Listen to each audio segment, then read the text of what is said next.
Tumbuhan merupakan salah satu dari klasifikasi makhluk hidup. Tercatat sekitar 350.000 lebih jenis dari tumbuhan. Tumbuhan sangat berguna bagi kelangsungan hidup manusia dan hewan. Daunnya bisa digunakan untuk makanan hewan. Batangnya bisa dibuat rumah untuk manusia. Apalagi ya tentang tumbuhan? Penasaran? Yuk kita cari tahu. Hai, perkenalkan namaku Awalin Horunisa.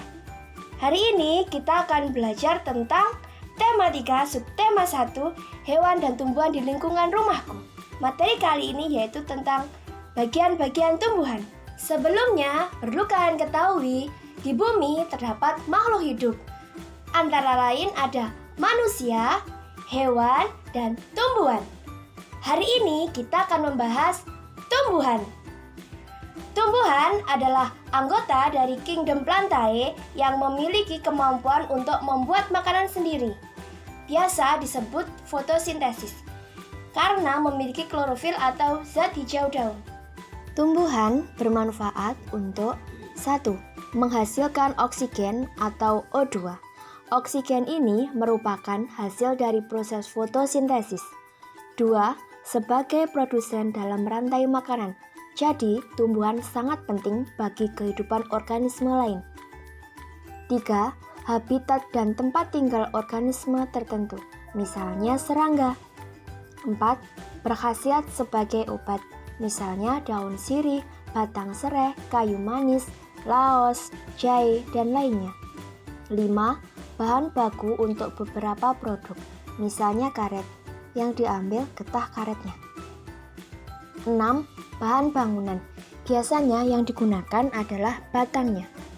7. Melestarikan tanah, karena dapat mengurangi erosi. Selanjutnya, kita masuk pada materi yang utama, yaitu bagian-bagian tumbuhan. Selanjutnya, kita masuk pada materi bagian-bagian tumbuhan. Bagian tumbuhan ada akar, batang, daun, bunga, buah, dan biji. Kita bahas satu persatu ya, dimulai dari akar.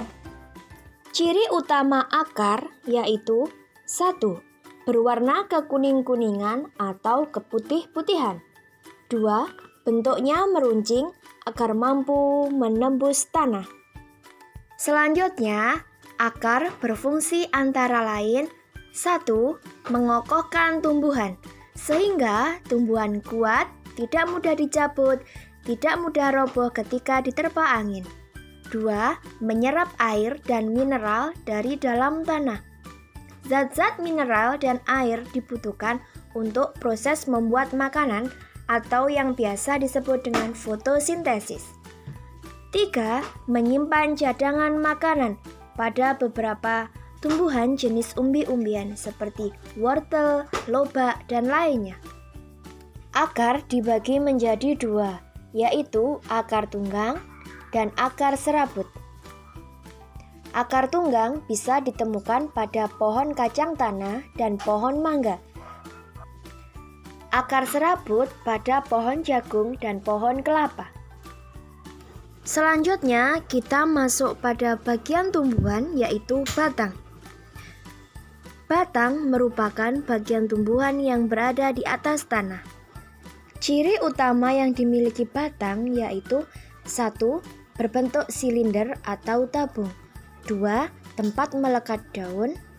3. Sering mengadakan percabangan. 4. Terdapat buku atau disebut nodus dan ruas atau disebut internodus. Batang berfungsi antara lain 1. Tempat munculnya daun, bunga, dan buah. 2. Mengedarkan mineral dan air yang diserap akar. 3. Mengedarkan zat makanan hasil fotosintesis ke seluruh bagian tubuh tumbuhan. 4. Menyimpan cadangan makanan pada tumbuhan tertentu, misalnya pada pohon kentang. Batang dibedakan menjadi 2, yaitu batang berkambium dan batang tidak berkambium. Contoh batang yang berkambium yaitu bisa ditemukan pada pohon jambu dan pohon nangka.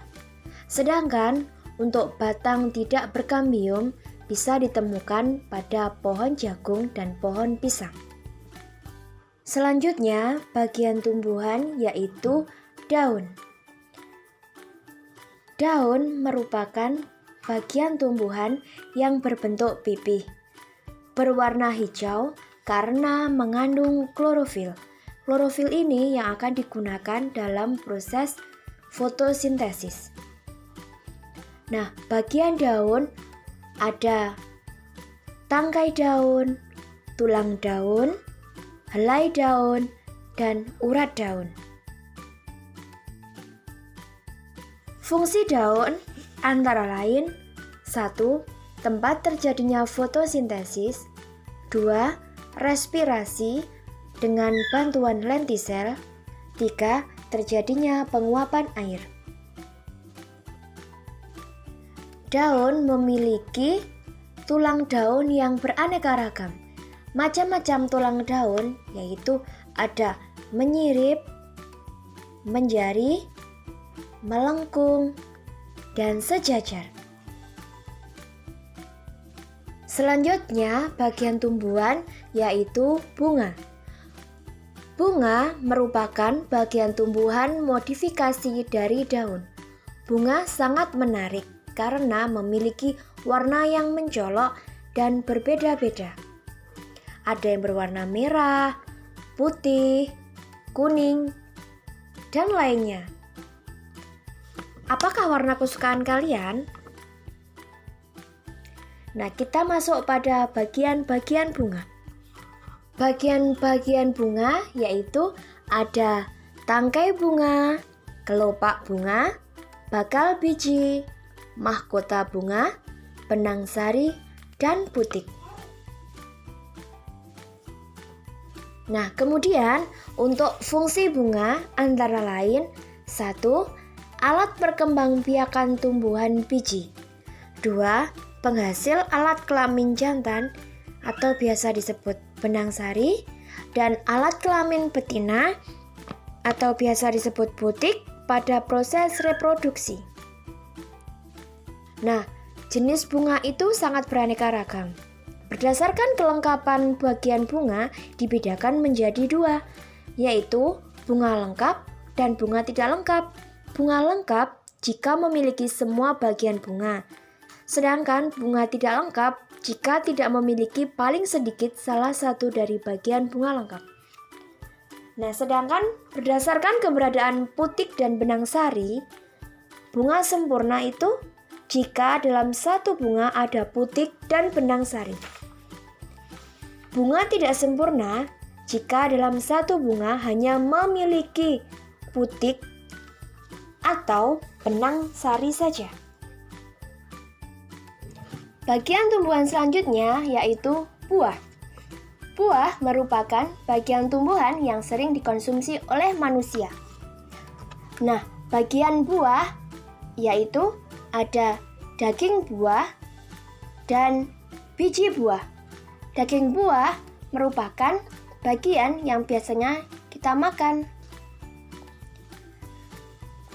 Selanjutnya, buah berfungsi untuk 1. Membungkus dan melindungi biji. 2. Cadangan makanan supaya biji berkecambah. Contoh buah ada buah apel, buah mangga, dan lainnya. Apakah buah kesukaan kalian?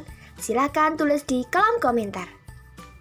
Bagian tumbuhan selanjutnya yaitu ada biji. Biji merupakan hasil dari pembuahan yang terjadi akibat penyerbukan antara serbuk sari dan sel telur pada putik. Jika biji ditanam akan tumbuh menjadi tumbuhan baru. Sudahkah kalian menanam tumbuhan di samping rumah atau di sekolah supaya lingkungan kita hijau dan rindang? Nah, adakah yang tahu bagian biji apa saja? Bagian biji ada kulit biji dan kotiledon. Selanjutnya, fungsi dari biji antara lain 1. Bakal calon tumbuhan baru jika ditanam. 2. Cadangan makanan untuk perkembangan calon tumbuhan yang ada di dalam. Biji yang ada di dalam buah memiliki keping yang berbeda-beda. Biji ada yang memiliki keping satu atau yang biasa disebut dengan monokotil, dan biji berkeping dua atau lebih yang biasa disebut dengan dikotil. Nah, untuk menguji pemahaman kalian, coba lakukan kegiatan berikut ini. Yang pertama, pilihlah satu pohon di sekitar rumahmu, lalu identifikasi bagian-bagiannya. Yang kedua, apa saja pohon yang memiliki akar serabut? Coba sebutkan 5 saja. Terima kasih, selamat mengerjakan.